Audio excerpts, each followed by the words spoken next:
Hey guys, Instagram ഇങ്ങനെ scroll ചെയ്ത് പോയപ്പോൾ കണ്ടൊരു റെസിപ്പിയാണ് ഈ മുട്ട മസാല. കുറേ ദിവസമായിട്ട് ട്രൈ ചെയ്യണമെന്ന് വിചാരിച്ചാൽ. വീഡിയോയിൽ പറയുന്നുണ്ട് ഇത് ചോറിന് ഇതുണ്ടെങ്കിൽ പിന്നെ വേറെ കറികളൊന്നും വേണ്ടാന്ന്. പക്ഷെ എന്തിൻ്റെ ടിസ്റ്റ് എന്താണെന്ന് വെച്ചാൽ ഇവിടെ നിന്ന് ഉച്ചയ്ക്ക് ചോറല്ലായിരുന്നു, രാവിലത്തെ ബ്രേക്ക്ഫാസ്റ്റ് ഇഡ്ഡലി തന്നെയായിരുന്നു കേട്ടോ. ഇഡ്ഡലി വേസ്റ്റ് ആക്കാൻ പറ്റില്ലല്ലോ എന്ന് വിചാരിച്ചിട്ടാണ് നമ്മളൊന്ന് ചോറും കൂടെ ഉണ്ടാക്കാതെന്ന്, അല്ലാതെ മടിയായിട്ടല്ല കേട്ടോ. ഇതുണ്ടാക്കാൻ വേണ്ടിയിട്ട് പ്രത്യേകിച്ച് അങ്ങനെ പാചക വിദഗ്ധയാവണമെന്നൊന്നുമില്ല കേട്ടോ. നല്ല ടേസ്റ്റാണ് ഇതിനും, ഉണ്ടാക്കിയാൽ ഫ്ലോപ്പായി പോകുമെന്ന് ചിന്തിക്കാനുമില്ല. നല്ല ടേസ്റ്റുള്ളൊരു സാധനം തന്നെയാണ്.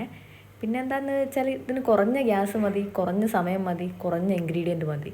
മെയിനായിട്ട് ഇതിലൊരു മീറ്റ് മസാല വേണമെന്നുള്ളതുള്ളൂ കേട്ടോ. ആ മീറ്റ് മസാലേൻ്റെ ടേസ്റ്റാണ് ഈ മുട്ട മസാലേനെ ഒരു പടി മുന്നിലേക്ക് എത്തിക്കുന്നത്. ആസിഫ് അലി ഒരു വീഡിയോയിൽ പറയുന്നുണ്ട് മട്ടൻ കറിയും ഇഡ്ഡലിയും അതേപോലെ നല്ലൊരു കോമ്പിനേഷനായിട്ട് തോന്നിട്ടോ.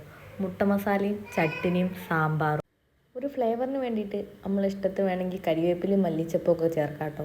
അത് ഓരോരുത്തരുടെ ഇഷ്ടാനിഷ്ടങ്ങൾക്കനുസരിച്ച് എന്താണെന്ന് വിചാരിച്ചാൽ കൂട്ടിയും കുറച്ചൊക്കെ ചെയ്ത് കൊടുക്കാം. പക്ഷെ സംഭവം പൊളിയാണ്, കിടുവാണ്. ഇനി ആരെങ്കിലും വീട്ടിൽ ഇഡ്ഡലി ഉണ്ടാക്കുമ്പോൾ സൈഡായിട്ട് ഇതും കൂടി ഒന്ന് ഉണ്ടാക്കി വെക്കൊണ്ടേ നല്ല ടേസ്റ്റ് ആവുമെന്നാണ് ഞാനും പ്രതീക്ഷിക്കുന്നത്. അതേപോലെ ചോറിന് ഉണ്ടാക്കുകയാണെങ്കിലും ഇത് നല്ലൊരു സംഭവം തന്നെയാണ് കേട്ടോ. വേറെ കറിയുടെ ഒന്നും ആവശ്യമില്ല. ആ കമൻറ്റിനോട് ഞാനും യോജിക്കുന്നുണ്ട്. നിങ്ങൾ ഉണ്ടാക്കി നോക്കിയിട്ട് നിങ്ങൾക്ക് ഇഷ്ടമാവണമെങ്കിൽ താഴെ കമൻറ്റ് ചെയ്യണേ. ചാനലൊന്ന് സപ്പോർട്ട് ചെയ്യണേ. താങ്ക്